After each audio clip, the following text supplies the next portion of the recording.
Keith Thompson.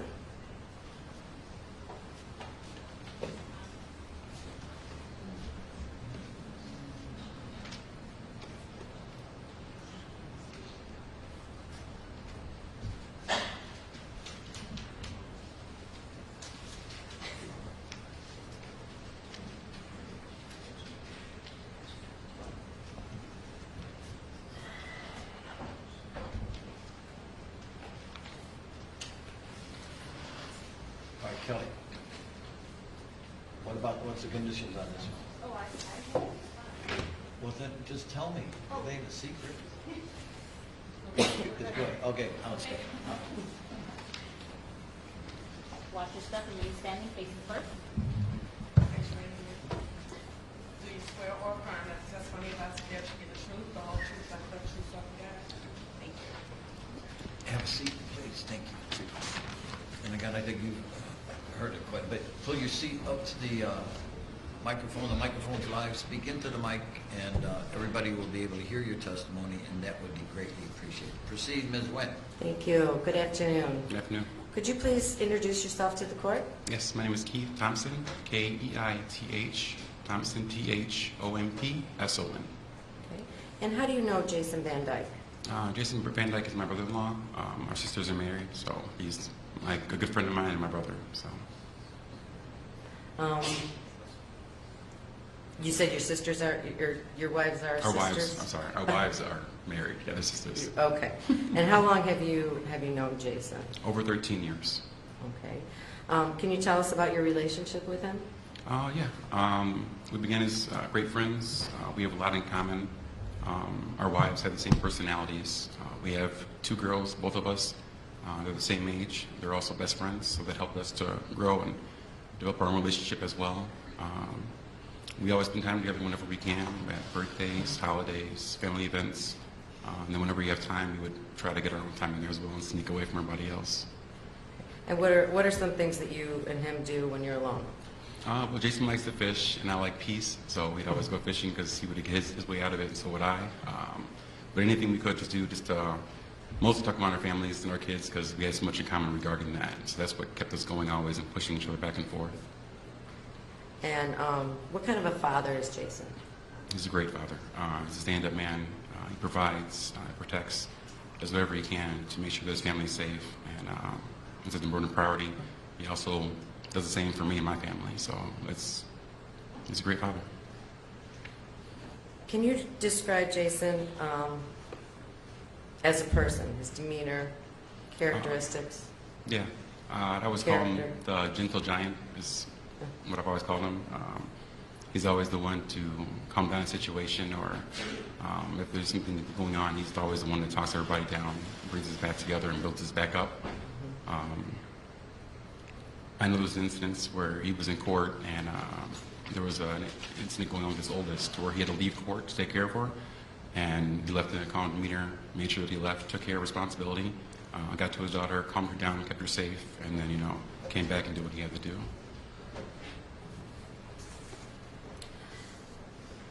Describe your relationship with his girls. His girls are like my daughters. I do whatever I have to do for him. He's told me he respects me. He would like me to watch over them, take care of them, and make sure that they're okay. So I treat them like they're my own. During this time, is that what he referred to when he told you, asked if you would take care of them? Is Yes, when he did. he's in jail? Yes, he did. And is that why you're here today? Correct.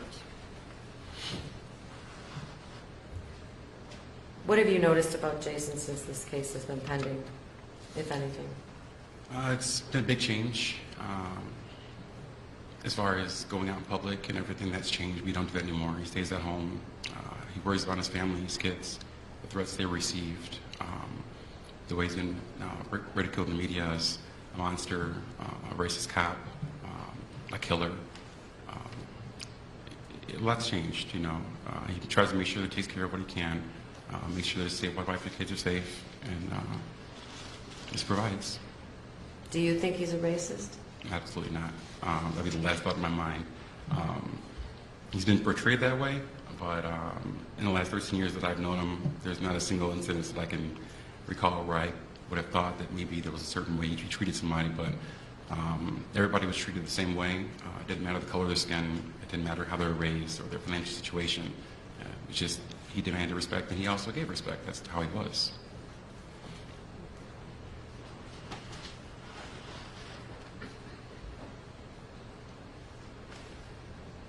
Is there anything else you'd like to say, Keith, before Jason's sentenced?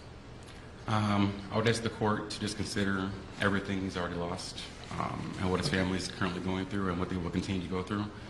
My brother is now a convicted felon, so everything for him and his family will be extremely difficult going forward from here on out. We just ask that if he goes to prison, there's going to be a tragic outcome for his family to try to survive on their own. They will lose everything, So we just ask that at the time, we give him time served and probation so that he can be at home with his family where he deserves to be.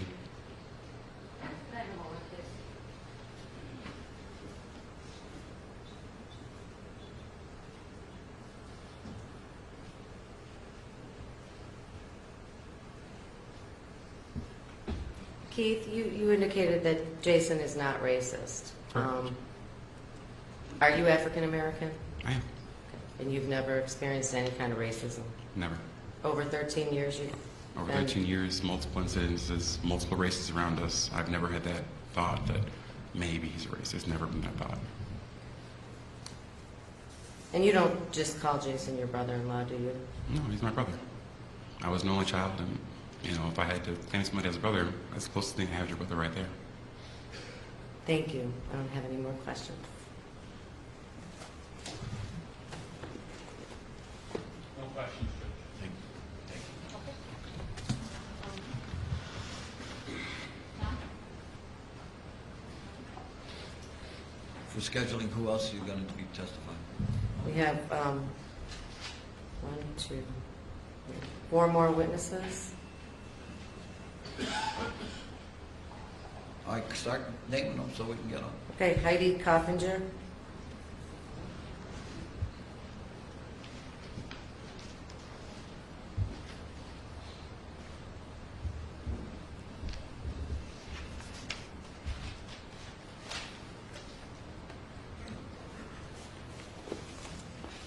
watch your step, remain standing, and just wait. Raise your right hand. You solemnly swear or affirm that the testimony you're about to give will be the truth, the whole truth. Yes. Have a seat, ma'am. The seat's adjustable. Pull the seat up to the mic, speak into the mic. Everybody will be able to hear your testimony, and that would be greatly appreciated. Proceed, Ms. Nguyen. Thank you. Good afternoon. Could you please introduce yourself to the court? Heidi KauffengerVan Could you please spell your name? Heidikauffengerer. And how do you know Jason Van Dyke? He's my brother. Brother? Yes.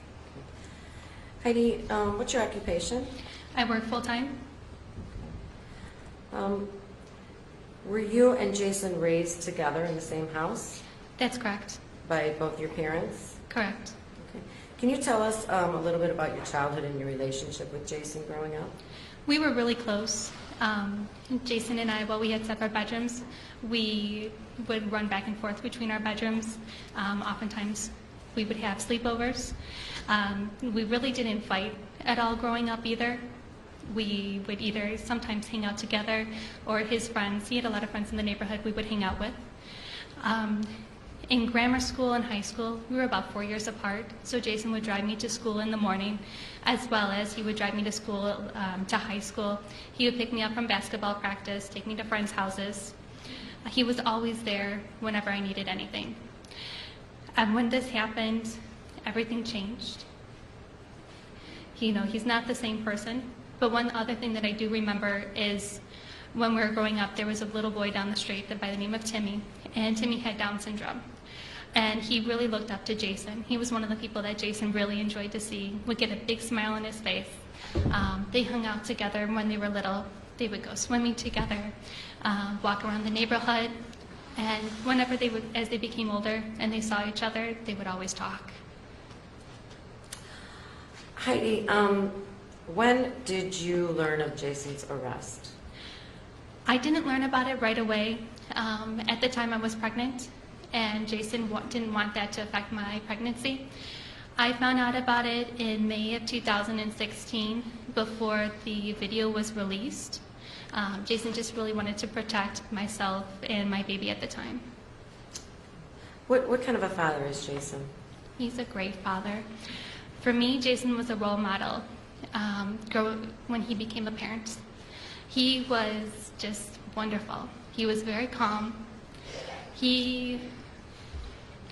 When something would happen, say for example, somebody would decide to go digging in a pot and dirt would be all over the floor, he would just take a deep breath and say, hey, how are we going to clean this up? And he would just work at it with his kids. You know, he always handled everything calmly and rationally, and he was a great example for his girls. Family is his #1 priority, and it's also his support system, including my family and myself. He always worked 3 jobs so that Tiffany could stay home with the girls, and he would always call every night to say goodnight to his girls and just check in with them, make sure they did their homework. If he was home, he would go through their homework with them. He would take them to dances, took them to father-daughter dances. When his oldest was growing up, he was the one who was the primary caretaker along with working until Tiffany stayed home, and he taught her how to dance. And because he was holding her when they were dancing, she learned how to do a one-arm dance. And that was the dance that she did when Daddy was at work, was the one-arm dance. The other thing about Jason is he's always there for his girls. Whenever they need somebody to talk to, he's always there to give them advice. Heidi, can you describe Jason's demeanor, characteristics? Sure. Jason is a rule follower, never got in trouble. He always wore a watch growing up. When our parents would say, be home by this certain time, he was always there. Our dad had an air horn that he would use to call us home, and really it wasn't needed for Jason because Jason always had the watch on his wrist and he was home on time. That was more for me. Jason was always there on time. Also he was in band. He would follow along, and in marching band he was always on with the proper foot at the right time, just following along with it like clockwork. He's also a very loving brother, father, son, uncle, and friend. What have you noticed about Jason since this case has been pending? He's withdrawn. There's a huge difference in how Jason was since the case has started. He won't go out in public, and if he does, he wears a disguise. His kids are being bullied and threatened. His house has been egged. There have been protests in the beginning in front of his house. People walking with his face on poster boards while the kids are at home with the blinds drawn, so hopefully they don't see any of it. When he comes to court, there are people outside screaming at him that he's a murderer, that they hope he goes to jail. He has to wear a bulletproof vest when he comes here. And the worst of it is really how the kids are being affected and have been affected since he was in jail 3.5 months ago. It's really taken a huge toll on them, as well as Tiffany, financially and emotionally in every way. And once at the Thanksgiving, once he had to come to jail for 6 days, when he came back home, he went into a deep depression. He didn't come out of his room. The blinds were drawn. And he just stayed in there all the time for quite some time. He didn't talk to anybody. He put on a lot of weight. He grew out his hair. And it just took a lot of time until he started coming out of that shell. What have you noticed about your parents since this case has been pending? It's taken a toll on their health. I would say there's more anxiety, a lot greater concern, especially with myself, constantly calling to check in on me because they're worried. They only have one kid they can call to see how they're doing now, and they have to wait until the other one is able to make a phone call to say hello. What is the family dynamic like since Jason's been charged? He doesn't always go to, he wouldn't always go to family gatherings.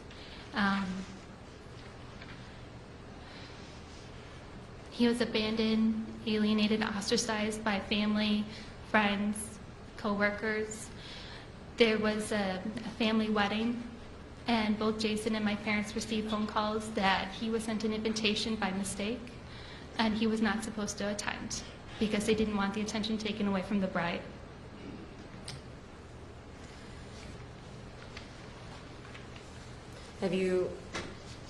How has this case affected his girls? I know you said bullied. Was there anything else specific? Definitely. The oldest has been ridiculed at school. She's had 16 shots and her last name written on a desk. She's had photos taken of herself and passed around school. She's still continued to have people come up to her and take her photo and run away. They have been threatened at school. Her younger sister has had a threat to shoot her.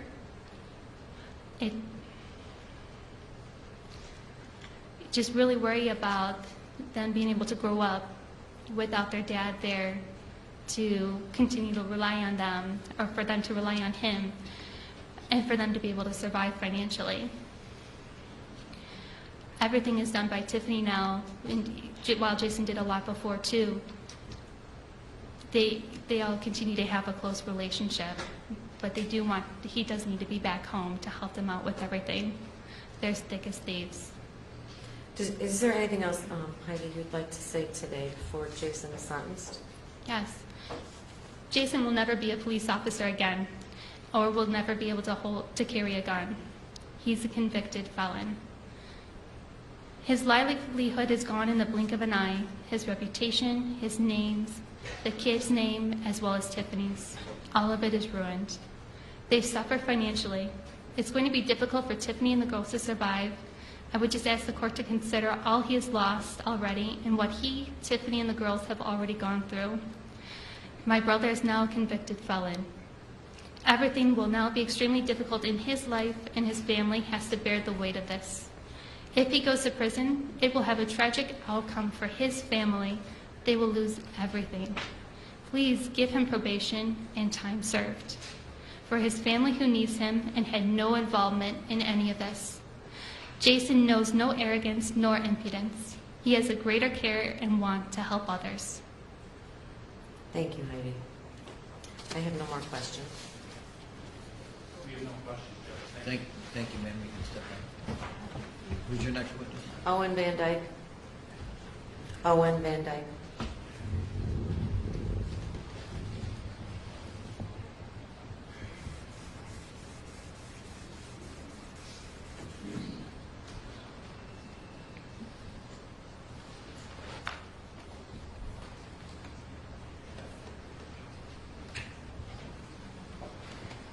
Watch your step, remain standing, face the clerk. You solemnly swear or affirm that the testimony you're about to give shall be the truth, the whole truth, nothing but the truth, so help you God. Have a seat, sir, and then the seat's adjustable, the microphone's adjustable. Pull your chair up to the mic, speak into the mic, everybody will be able to hear your testimony, and it will be greatly appreciated. Good afternoon. Good afternoon. Could you please introduce yourself to the court? Name is Owen Van Dyke, O-W-E-N, capital V-A-N, space, capital D-Y-K-E. Father of Jason Van Dyke. Mr. Van Dyke, can you tell the court about your son? Where should we start? Start with the letter? Or we want to start with something Yes. else? Yes, the letter would be Excuse me, good. come over here for a second then, please. You too, Ms. Wint.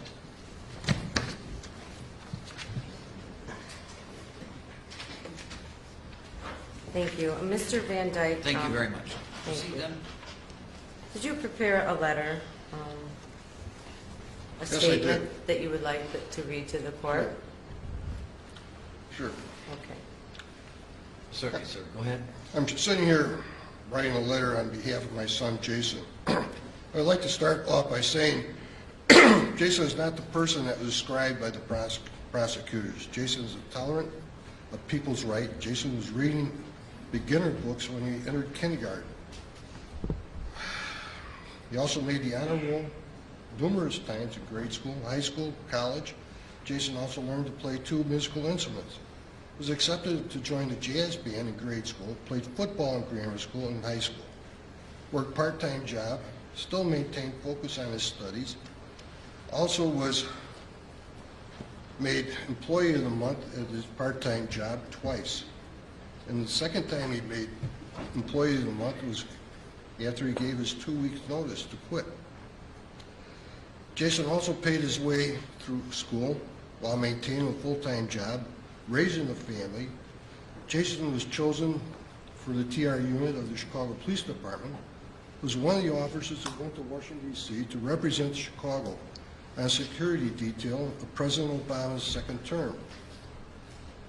A little later, Jason was sent to bomb school in New Mexico. Jason also received numerous credits from the police department. I don't believe he went this far in the police department on luck.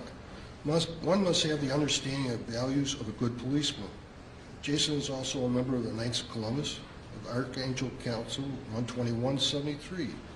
As I stand behind my son, as my father stood behind me, as the father stood behind him, as your parents stood behind you. I hope you find some compassion in this case. Thank you, Mr. Van Dyke. I have nothing. Was there another letter? Mr. Van Dyke, was there another letter? Oh, there's probably is here. There's something else here. I do have one. Sure, go ahead. That you signed. This is your looking for. Yeah. All right, yeah. Jason lived in a diverse community until we built our house. Grammar school and high school were also diverse school districts. Jason was a good student. Played 2 instruments, as I said before. Also played jazz band, marching band. Played flag football, fresh soft football. It was also a pleasure to watch him play in the band and sports and see him progress he made, all while keeping his grades up.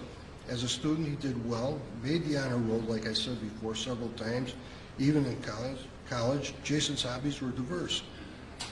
Jason finished his degree while raising his family. Both Jason and his wife would tutor their children when they didn't understand the class assignment, help out in school projects. Jason also volunteers at his parish. One would say he is a Catholic and a Catholic in his religion, as he stood along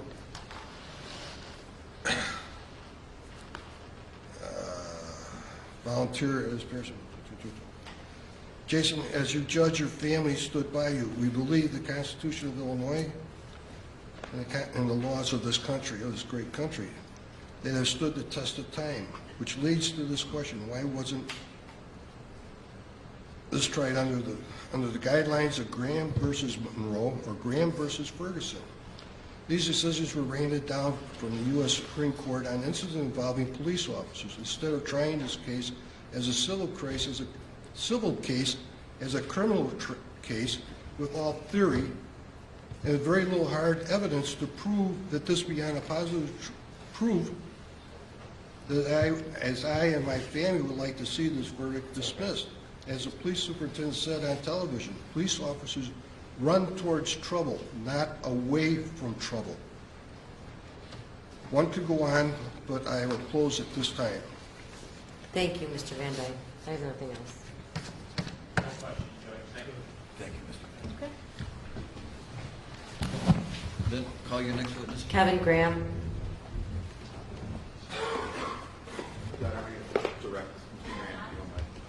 Not at all? Sure.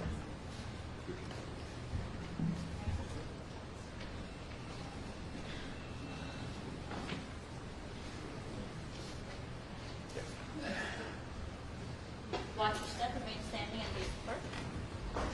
Raise your hand. Do you solemnly swear or affirm that the testimony you're about to give should be the truth, the whole truth, nothing but the truth, so help you God? I do. Thank you. Okay, have a seat, and then, again, the seat's adjustable, the microphone's live. Pull your seat up to the mic, speak into the mic, and it would be greatly appreciated. Proceed, Mr. Herbert. Thank you. Good afternoon, sir. How are you? I'm good. Would you please introduce yourself and spell your last name? My name is Kevin Graham, Graham. I'm a Chicago police officer and the president of the Fraternal Order of Police here in Chicago, Lodge 7. And Mr. Graham, how long have you been the president of FOP? About a year and a half. And how long have you been a Chicago police officer?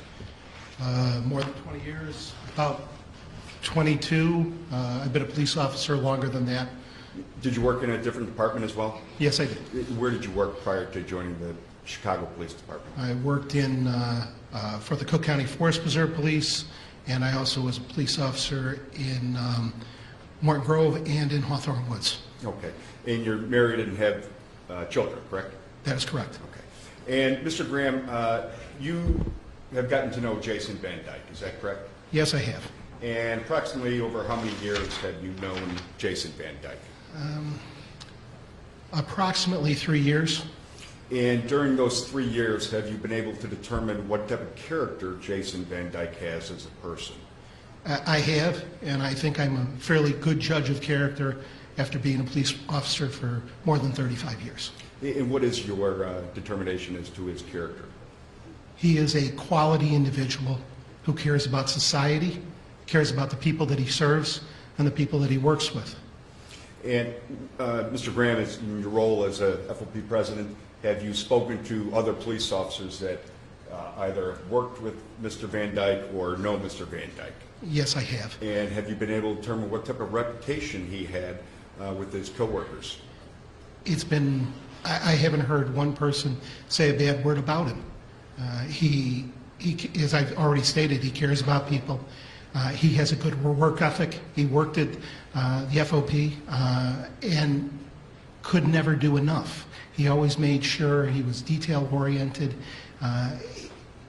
I've already stated about how well he cares about people. He made sure that people were taken care of, that if there were people that were coming into the building that were handicapped, that we made sure we had ramps for them and that they can get around. And he didn't need to be told that. He knew that on his own because of how he cares about people. Great. And finally, Mr. Graham, in your role as a police officer, have you talked to other police officers about the effects of the Jason Van Dyke case and what effects it's had on them? You know, many police officers have come up to me and they've asked me, what are we supposed to do when somebody comes at us with a knife? How are we supposed to defend ourselves? What is now the protocol for this? And I've told them the law has not changed. And we need to make sure that we stay safe as police officers and that we go home to our families. As a result of talking to these police officers, have you been able to determine whether or not Jason Van Dyke's arrest and conviction and public trial, has that had any deterrent effect on other police officers that you know of?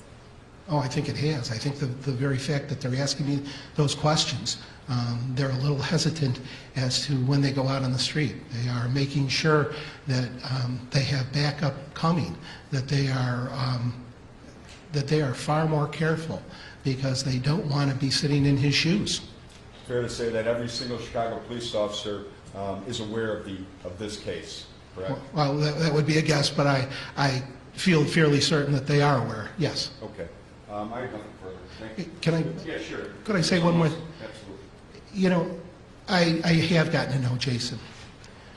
I also know that he and I both became Knights of Columbus at the same time. And that's a Catholic... That's a Catholic organ. I think there it is. That's a Catholic organization. I know that I have seen him at FOP by himself praying. I know that it bothers him that a life was taken. And I also know that if justice is served, he will not get a long sentence. Because you put somebody in prison as something that they are responsible for. And the Chicago Police Department owns a piece of the responsibility that comes along here, and they're not here to take that responsibility, and they're leaving it on him, and that's wrong. Thank you. Thanks. Mr. Cullen? Thank you, Your Honor.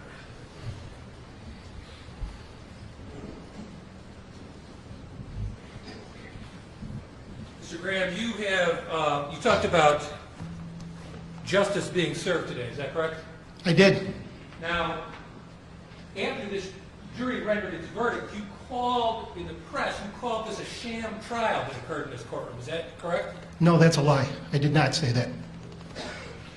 Now, you've talked about how this crime has affected members of the Chicago Police Department, is that right? That is correct.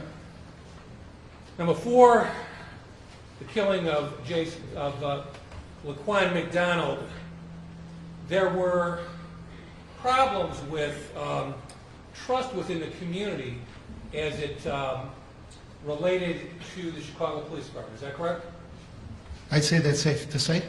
And the Chicago police officers had a difficult job due to the lack of trust from the community. Is that right? I would say that that is fairly correct. And when... Excuse me. Jim, could you fix the feedback on the microphones, please? All right. Go ahead, Mr. Thomas. Sorry for the interruption. When Jason Van Dyke killed Laquan McDonald, that act significantly eroded, further eroded, the already fragile trust between the community and the Chicago Police Department. Is that correct? No, it's not correct.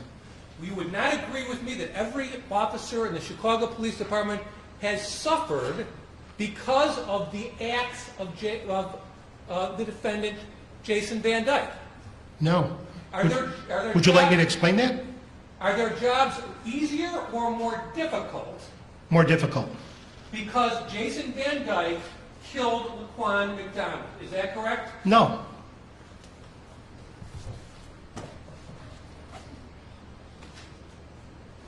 I don't have further questions, Your Honor. Anything else? Nothing else. Thank you. Who's your next witness? Tiffany Van Dyke. Thank you. I swear to you the truth, the whole truth, nothing but the truth, so help me God. I do. Thank you.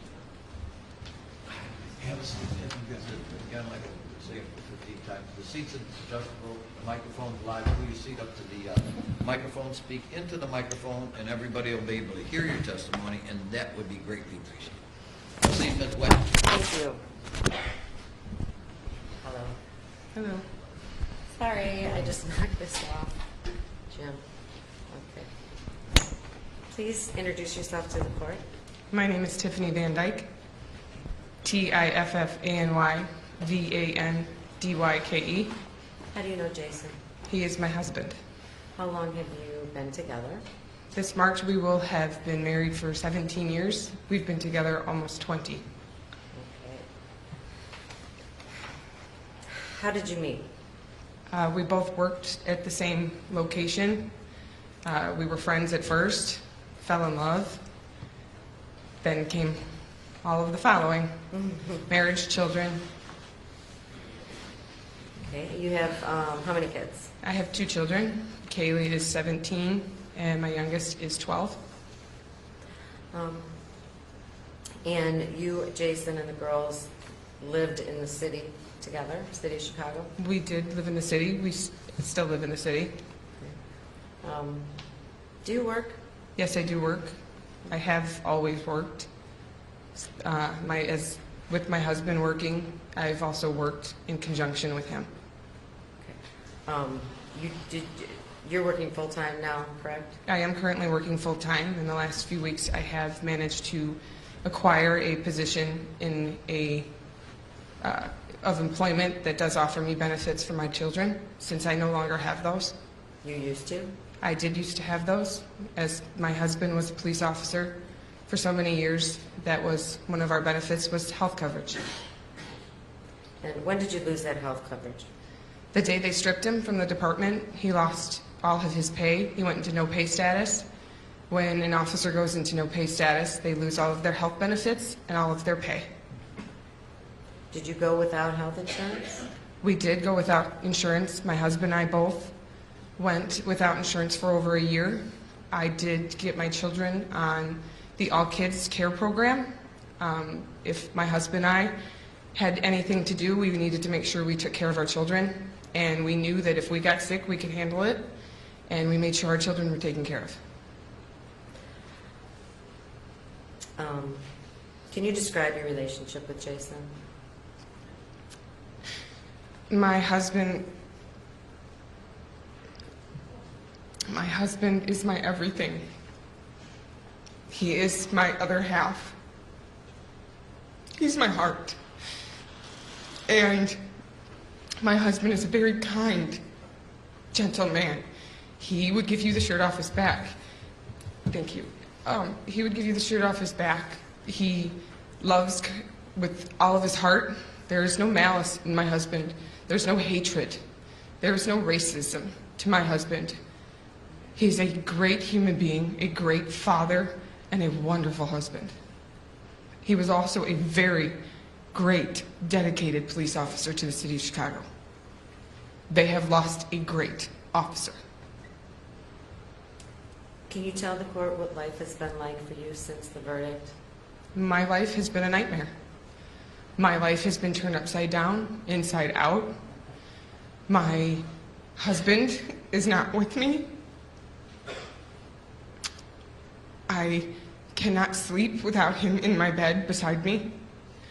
I cannot have my daily activities. I don't have my husband. My children don't have their father. Life is, it's torture. My heart is broken. What is your daily life like now? My daily life, I wake up every morning thanking God I woke up every morning. My first thought is my husband. I think of Jason. It's my first thought. I have to always think of him. And then I get up, I take care of my children like I'm supposed to, like the mother I am. And you go through the day for day. You just think, okay, I'm gonna go to work. I'm gonna take care of my kids. I'm gonna do their activities. I'm gonna come home, still take care of my children, hopefully speak to my husband on the phone for one possible 20-minute phone call once a day, and then go to bed without my husband and do it all over again the next day. Do the kids get to speak to him on the phone? They do get to speak to him on the phone. They get a 10 to possibly up to 20-minute phone call. It is very expensive. How much is it? Every week, I must spend a minimum of $400 to $500 on phone calls for the three of us to speak to him. That is not cheap. No. What's it been like for your daughters without Jason there?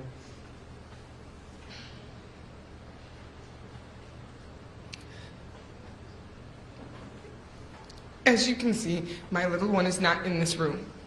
She's too young to be in the room. Both my daughters are very heartbroken. They've had the only person, he was the first person to hold them when they were born. He is their absolute everything. He is their life. And they're torn apart. My children don't sleep. They don't eat. They have nightmares. They don't feel safe in our own home. The place that we have made a castle. That is our sanctuary. It is no longer a sanctuary for us. They get bullied in school. They get children who have no idea about life telling them that their father is a murderer. My oldest gets things written on her desk at school saying 16 shots with her last name on it. My oldest also gets her picture taken in school and passed around so people can corner her and beat her. And I cannot protect her in that school system. My children have paid the price. They've lost their father. Were you considering private school before this happened? I was. My oldest is a junior in high school. At the time we were looking at high schools, We did want her to go to Catholic high school. She had gone to Catholic grammar school prior and needed her to go to Catholic high school.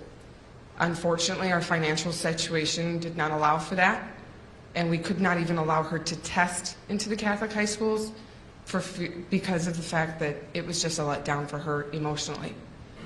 She is in a public high school currently, and my daughter actually is extremely smart. She excels very well in the school that she is in because my husband and I have instilled in her and my youngest, your education is important.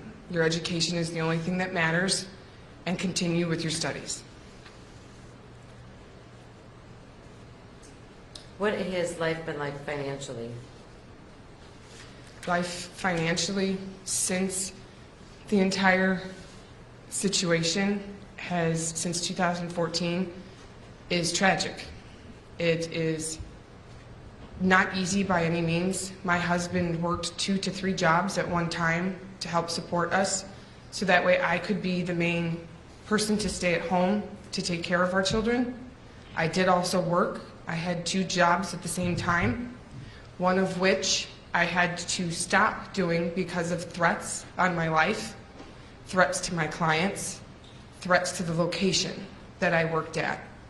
And I personally had to stop doing what I loved to do, as it was a personally owned business, and I stopped that for fear of my safety, for fear of the public. And I lost a large amount of income due to that, and only had 1 job at that time. That job was part-time. It did not afford any health coverage. It was minimum wage. It was enough to help pay some things in the home. My husband went into no pay status. We had a hard time trying to make sure ends were met. We both agreed the only thing that mattered was to keep our home. Our children needed a home. We kept the roof over our children's head. So the number one thing was always to make sure the mortgage was paid. After that, we figured it out. If one week we decided, okay, this is the electric bill, well, maybe we'll pay the electric bill. We lived off of credit cards. Only way to pay for things was to put it on credit. I now solely have to make sure that that is paid. I do not have anything to help my children. I do not have anything to help myself. I do not have anything to help my husband. I live day for day, dollar for dollar, just like everybody else. I fight for everything I have. Everything I can give to my children, I fight for. Are the girls involved in sports or dance? They were involved in sports. They were also involved in dance class. Both my children, since they were very little, at a very young age, danced. My oldest was in competitive dance. She loved it. It was her heart and soul. It's her stress reliever. It's something she loves to do. And when you find something you love to do, we encouraged it. We pushed her. We made sure that she did something that she loved to do. Fortunately, that comes with a gigantic price tag. And my daughter no longer dances. She does not do what she loves to do. She tried out for the dance team at her local high school.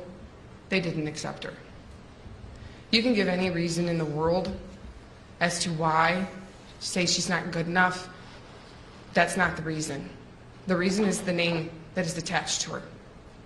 The last name Van Dyke is not a name that goes well within the city of Chicago. Have you personally experienced any kind of I have personally experienced it. I lost a position that I was hired to do, that I worked hard, trained hard, and received qualifications to do. That was a Cook County correctional officer. I passed every exam, I passed every test, every physical thing you could throw at me. I passed with flying colors. My first day on the academy, they pulled me. They kicked me out of the academy, did not allow me to have a job where I would be able to support my family, have health coverage for my children and my husband, and did not afford me that opportunity because my last name is Van Dyke. Is that what they told you? Yes. They did not come out and blatantly say it. I have come to find out that that was the reason. Because of who my husband is, I was not afforded the opportunity to have a good paying job to support my family. Did you spend money on uniforms? I had to personally take out a loan in order to buy uniforms for the position. I still have those uniforms that I am not allowed to wear because of the fact that I was pulled from that position. That came with a heavy price tag as well, which is something that they do not pay for. They did not pay for. I am still paying for. And they sit in a suitcase, and I can't use them.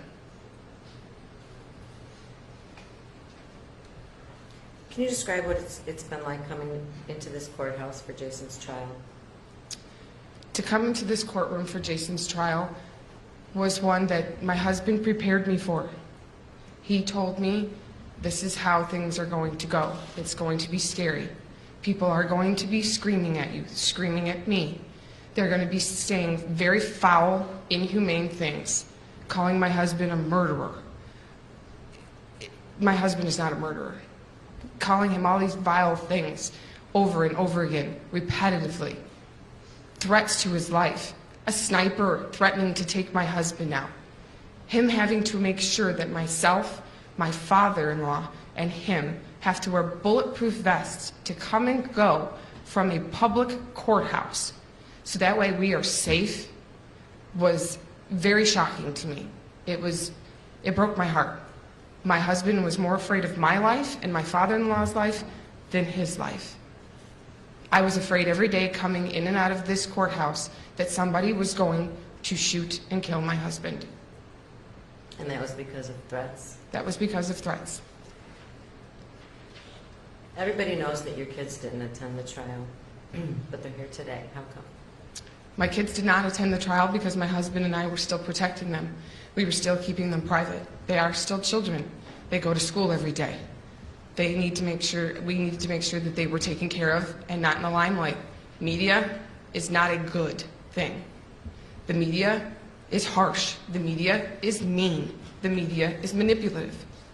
And my children don't need to be exposed to that.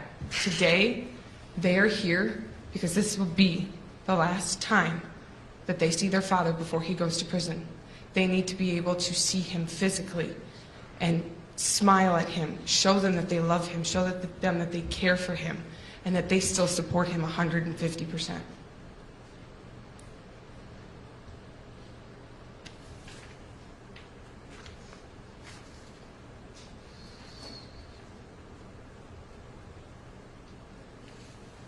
What were some of Jason's proudest moments in his personal life? In his personal life, if I think I could speak for my husband and myself, our proudest moments, one of which is our wedding day. The next two would be the birth of our children. He was the first to hold them after they were born. They are his life. They are his everything besides me. His family means everything to him. The other proudest moments, I would say, I know for myself, and I could possibly say for Jason, is the day he became a police officer. The day I watched him walk across that stage and get his star and go on to the job as a Chicago police officer was a very proud moment for both of us. He knew his calling, he knew he wanted to serve and protect, and that's what he did for a very long time. And that's what I still wish he would be able to do. Unfortunately, that will not happen ever again. He did have many opportunities.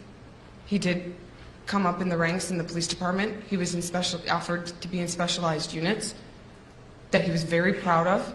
He loved being in these special units and working with his fellow officers. He was also awarded the opportunity.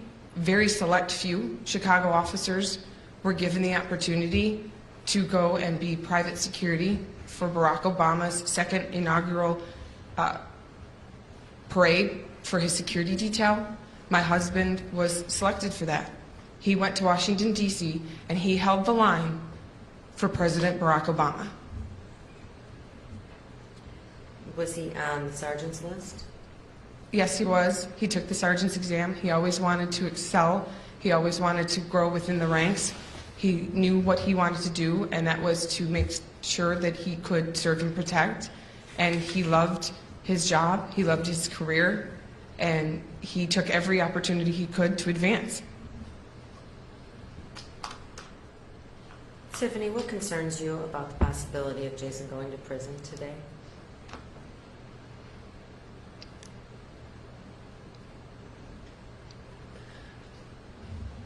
My biggest fear is that somebody will kill my husband for something he did as a police officer, something he was trained to do. There was no malice, no hatred on that night. It was simply a man doing his job. My other fear is that I'll never see him again. My children will never see him again. He won't see graduations, proms, weddings, grandkids. My youngest doesn't even have her driver's license. He teaches them those things. He won't have the opportunity to teach them. He won't have the opportunity to still shape their lives. I'm afraid every day, every single day. I go to bed praying that he is safe and praying that he will come home. Anything else? What do you have to say to the McDonald family? I do have to say, we do pray every single day for your family. It was a tragedy. This was not something that was hateful. This was not something other than my husband doing his job, what he was trained to do. We pray every single day for this family, for my family, for your family, for everybody, for the entire city of Chicago to have peace. That's all we want. We want both sides to have peace. And Tiffany, finally, do you have anything else you'd like to say to the court before your husband is sentenced? I do. I would like to ask the court to please take into consideration that my husband is a man. He's a human being. He was a very good, dedicated officer. He's a very good, loving husband, a very good, loving father. He has paid the price. He has paid the ultimate price. He will no longer be a police officer. He will no longer be able to gain any form of employment that will be able to help support my family. His life is over. Please, please. He has paid the price already. My heart and soul are broken. They will not be mended until he comes home. My children will not rest and not be safe until he comes home.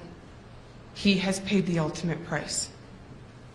I love my husband very much. That will never change. I just beg for the least amount of time, if not probation, for my husband. My husband does not deserve a lengthy time frame for doing his job as a police officer. Thank you, Tiffany. Thank you. I don't have any more questions. Thank you. All right, who's your next witness? We don't have any more witnesses, Judge. All right. At this point, the defendant would like to address the court. Yeah, that'll be after your closing arguments. All right, there'll be a short recess at this time.